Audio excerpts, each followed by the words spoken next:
Bismillahirrahmanirrahim. Assalamualaikum warahmatullahi wabarakatuh. Selamat datang di perkuliahan online Universitas Sangga-Buana YPKP Bandung. Saya Asep Effendi, dosen pasca sarjana Universitas Sangga-Buana untuk program studi Magister Akuntansi.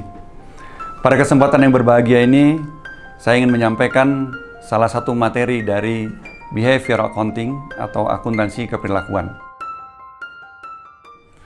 Dalam bidang akuntansi terdapat dua objek bahasan, yaitu yang pertama akuntansi itu sendiri dan yang kedua adalah perilaku manusia, yang tentunya ini menyangkut perilaku para akuntan, perilaku para auditor, dan juga perilaku para pengguna sistem informasi akuntansi. Akuntansi adalah merupakan suatu sistem yang menghasilkan informasi keuangan yang digunakan oleh para pemakainya dalam proses pengambilan keputusan.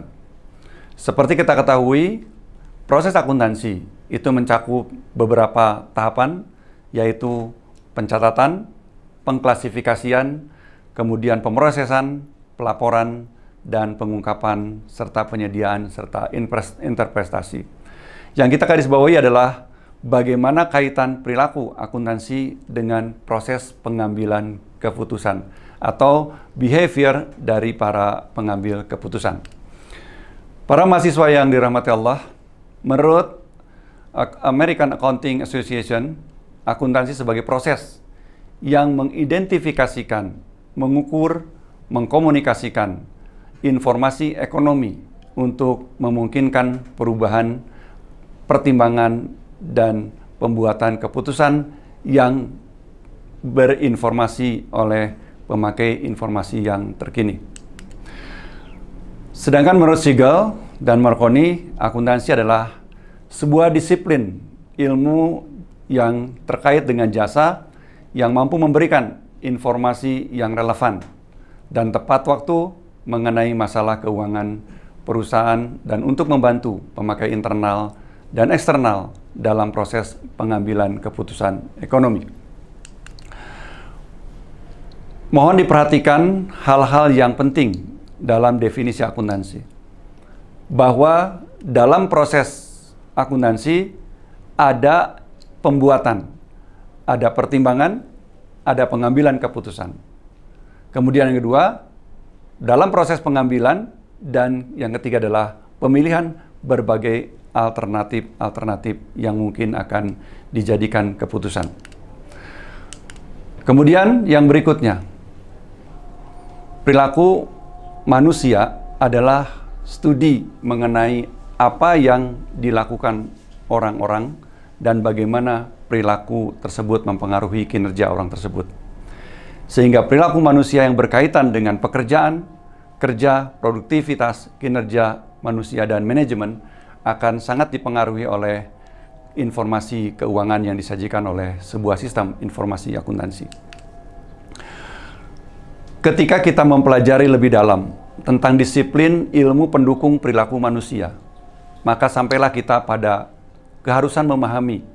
Yang pertama adalah psikologi, yaitu psikologi industri, yaitu ilmu yang berupaya mengukur, menjelaskan, dan kadang-kadang mengubah perilaku manusia. Yang kedua adalah ilmu sosiologi, yaitu studi tentang orang-orang dalam hubungannya dengan manusia dan sesama manusia. Kemudian yang ketiga, bidang ilmu yang mendukung perilaku adalah psikologi sosial. Satu bidang dalam psikologi yang memadukan konsep-konsep psikologi dan sosiologi dan memusatkan perhatian pada saling mempengaruhi antara orang-orang yang termasuk psikologi sosial di dalamnya. Misalnya, kita ambil contoh tentang pengukuran, measurement, dan pemahaman serta perubahan sikap, pola komunikasi, serta cara individu kelompok dapat memuaskan kebutuhan individu lain, dan tentunya juga proses pengambilan keputusan kelompok. Kemudian bidang ilmu lain, para mahasiswa yang terkait dengan perilaku akuntansi adalah antropologi, adalah suatu studi tentang masyarakat yang mempelajari mengenai manusia dan kegiatan mereka. Dan tentunya yang tidak kalah penting, yang mempengaruhi tentang eksistensi sebuah akuntansi yang berlaku pada masyarakat itu adalah ilmu politik, yaitu studi tentang perilaku individu dan kelompok dalam suatu lingkungan politik. Ilmu politik berkaitan dengan alokasi kekuasaan, struktur politik, dan lain-lain. Para mahasiswa sekalian, ada tantangan dan peluang tentang perilaku manusia. Ketika kita berbicara tentang hari ini, era globalisasi, era di mana masyarakat bisa berinteraksi dalam kurun waktu 24 berbasis pada IT, bisa melakukan konektivitas informasi, juga bisa mengadopsi informasi dari negara lain.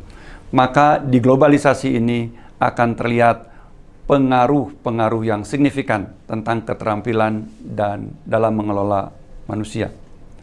Yang kedua adalah mengelola keanekaragaman dalam organisasi.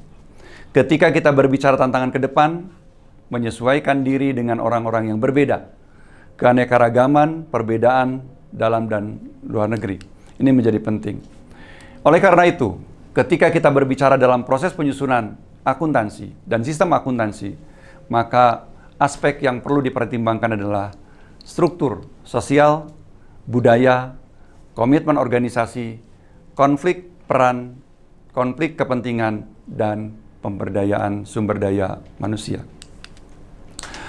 Setelah mengetahui akuntansi dan perilaku, maka akuntansi tidak dapat dilepaskan dari aspek perilaku manusia serta kebutuhan organisasi akan informasi yang dihasilkan oleh akuntansi. Khususnya dalam proses pengambilan keputusan bisnis yang melibatkan investasi atau aspek keuangan. Sehingga dengan demikian, para mahasiswa sekalian, ilmu akuntansi keperilakuan sebenarnya merupakan cabang dari akuntansi sesuai dengan definisi yang sudah dijelaskan terdahulu. Dengan memasukkan aspek-aspek perilaku dalam menggunakan dan menginterpretasikan informasi akuntansi, terutama untuk proses pengambilan keputusan. Lalu kemudian kita bertanya, apa yang menyebabkan munculnya akuntansi keperilakuan? Yang pertama, para ahli menyebutkan, satu, akuntansi secara simultan berhadapan dengan ilmu sosial secara menyeluruh. Yang kedua, tentu akuntansi menyediakan informasi bisnis yang memungkinkan CEO, CFO, dan perencana strategis lainnya untuk mengukur dan mempengaruhi variabel-variabel yang secara konvensional tidak dapat diukur tetapi sangat menentukan bisnis. Dan ketiga, terobosan dalam pengukuran bisnis dan informasi yang memungkinkan semua pihak dalam organisasi mengoptimalkan keputusan yang diambil dan dapat meningkatkan kinerja organisasi. Yang terakhir, para mahasiswa sekalian, kerangka yang dibangun akuntansi keperilakuan dalam organisasi. Yang pertama, seluruh elemen harus memahami dan mengukur dampak proses bisnis terhadap orang-orang dan kinerja organisasi. Yang kedua, untuk mengukur dan melaporkan keperilakuan serta mendapat pendapat yang relevan terhadap perencanaan bisnis. Dan yang ketiga, untuk mengukur, mempengaruhi pendapat dan perilaku guna memastikan keberhasilan implementasi kebijakan organisasi. Para mahasiswa sekalian, ketika kita overall memandang akuntansi keperilakuan dalam organisasi, maka kita akan melihat, yang pertama, akuntansi sebagai sebuah sistem. Yang kedua, akuntansi sebagai informasi. Yang ketiga, akuntansi sebagai sistem informasi. Yang keempat, akuntansi terkait dengan perencanaan strategis. Yang kelima, akuntansi terkait dengan fungsi manajemen. Dan yang keenam, akuntansi adalah tentang manusia. Dan yang terakhir, akuntansi adalah sebuah tindakan. Para mahasiswa sekalian yang dirahmati Allah, maka dengan demikian, ruang lingkup akuntansi keperilakuan mencakup pada pengaruh perilaku manusia berdasarkan desain, konstruksi, dan penggunaan sistem akuntansi. Yang kedua, pengaruh sistem akuntansi terhadap perilaku, dan yang ketiga adalah metode untuk memprediksi dan strategi untuk mengubah perilaku manusia. Sebagai closing pada kuliah hari ini, saya hanya memberikan ilustrasi bahwa semua aktivitas akuntansi melibatkan manusia. Yang menyusun sistem adalah manusia, yang mengerjakan sistem adalah manusia, yang kemudian menggunakan sistem adalah manusia, dan kemudian yang menggunakan hasil dari sistem informasi adalah manusia. Dengan demikian, sistem sangat dipengaruhi oleh persepsi, interpretasi, baik itu kognitif, psikomotorik, maupun afektif setiap penyusun sistem. Demikian para mahasiswa, semoga bermanfaat. Terima kasih. Wassalamualaikum warahmatullahi wabarakatuh.